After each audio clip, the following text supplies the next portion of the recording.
y sobre la cual debiéramos estar discutiendo, se la llevaron a paraísos fiscales y aún hoy están afuera del país. ¿Fernanda? Sí. No, a ver, me parece que hay varias cuestiones. Con respecto al financiamiento, como bien te decía antes, existen fuentes para poder financiar esto y de hecho también tenemos un aumento de recaudación de casi 40.000 millones de pesos que no están en el presupuesto y que el gobierno maneja discrecionalmente. Y cuando se plantea el tema de los recursos, a mí me viene a la memoria el año 97.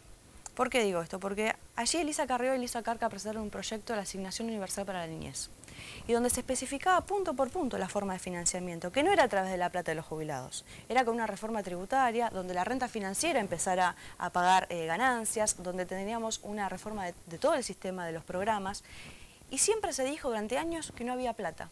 Es más, que era una utilización. Una semana antes de que el gobierno de la presidenta Cristina Kirchner sacara la asignación por hijo, dijo que la pobreza estaba siendo manejada por la política y que no había plata para hacer frente a esos recursos, con recursos para hacer frente a esa asignación.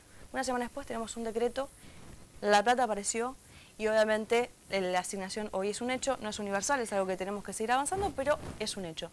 ¿Qué quiere decir con esto? Que aparte de los recursos de que están, porque como yo te dije, está el superávit, etcétera, etcétera, lo que tiene que haber es una definición política de que eso sea distribuido como corresponde para los sectores hoy más vulnerables de nuestro país, que son los niños y son los jubilados. No hay otro sector. Hoy el 50% de los chicos de nuestro país es pobre, o sea que no tiene posibilidad de una calidad de vida digna. Y tenemos el 80% de los jubilados pobres. ¿Qué sociedad estamos construyendo, hemos construido sobre estos dos pilares? Con pobreza en los dos sectores más vulnerables del país. Entonces, creo que la discusión de los recursos es una discusión que hay que dar, que tenemos los números, que como bien yo dije, son 12.000 millones de superávit, está la plata de la recaudación, está la plata de las utilidades del ANSES, etcétera. Lo que tenemos que discutir es si nosotros vamos a dar prioridad o no vamos a dar prioridad. Y hay una cuestión que no es menor. Cuando el gobierno tiene que debatir si tiene que pagar o no la deuda pública y la deuda externa, no tiene ninguna duda de dónde puede sacar la plata y cómo puede manejarla. Ahora, cuando hablamos de la deuda social, allí empezamos a generar esta cantidad de excusas, porque la misma persona que hoy está diciendo que los recursos no están, que es Amado Boudou, fue quien como director del ANSES aplicó esta movilidad que a los jubilados, la verdad, que no le terminó la respuesta. Es el mismo que, por ejemplo, ha permitido que el gobierno obligara al ANSES a comprar bonos mucho más caros de los que estaban en el mercado, generando un perjuicio de 400 millones de pesos. Es quien ha permitido, por ejemplo, entregar créditos a determinadas empresas que hoy no están devolviéndolo al ANSES. Entonces, veamos también de dónde salen las palabras y quiénes son los que están diciendo que los recursos no están y cuáles son obviamente los intereses que están defendiendo, ¿no? Yo creo que en este sentido hay medidas que nos permiten hoy estar debatiendo esto, ¿no? Es decir, que no estén las FJP de por medio y que esta plata no esté en algún paraíso fiscal, aún con los déficits de control que pueda haber y demás, nos permite una discusión realista sobre el tema. En términos de, inclusive las dos grandes cuentas que tiene ANSES desde 1950 para acá, que son asignaciones familiares y cobertura de vejez y muerte, me parece que son las dos grandes cuestiones a ser atendidas. Quienes tenemos un criterio inclusivo de la seguridad social, incorporamos el tema salud, porque se financia y tiene el mismo destino que la previsión, y obviamente también el tema de educación.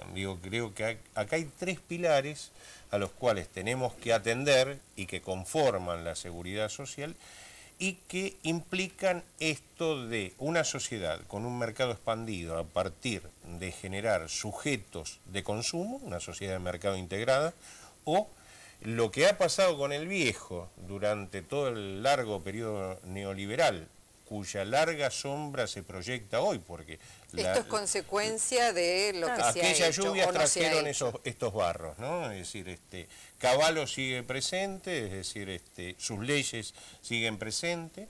Es más, leyes anteriores y que dieron la posibilidad de que esto se generara, como la ley de entidades financieras y demás del año 77 y de la dictadura, son las cuestiones que tenemos que rever de fondo.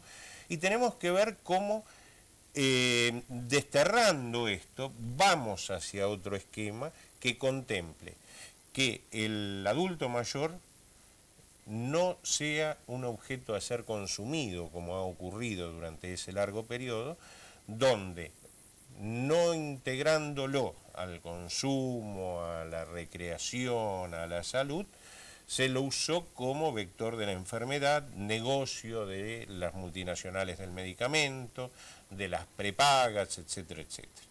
Por eso hay una cantidad de medidas que inclusive hoy aparecen como ocultas, pero que son parte de esta discusión. ¿Qué pasa con las obras sociales y los viejos? Es decir, sigue vigente el decreto del 2002, donde se exceptúa las obras sociales de dar prestaciones de tercer nivel a los adultos mayores. Es decir, y es parte del mismo contexto. Por eso la discusión sí es muchísimo más amplia. Vamos avanzando por esto. Les hago una última pregunta en función del tiempo que tengo y muy breve la opinión de cada uno de ustedes. Vos hacías referencia a lo que significó la asignación universal por hijo, que hubo finalmente una decisión política con los déficits que pueda tener o no, pero la presidenta firmó un decreto y salió mediante decreto. ¿Puede llegar a salir el tema de la jubilación por decreto también? Mira, puede ser que quieran vetar la ley, puede ser que salga por decreto. La verdad es que lo que tenemos que lograr es que mejore la situación de los jubilados. Si esto generó, si esta movilización, si esto lograr que la oposición haya llevado este tema y tengamos la sociedad tanta presión y el Poder Ejecutivo entiende que realmente tiene que llevarlo a cabo, que lo haga de la manera que quiera, pero que lo haga. Bueno, me parece que es una buena referencia.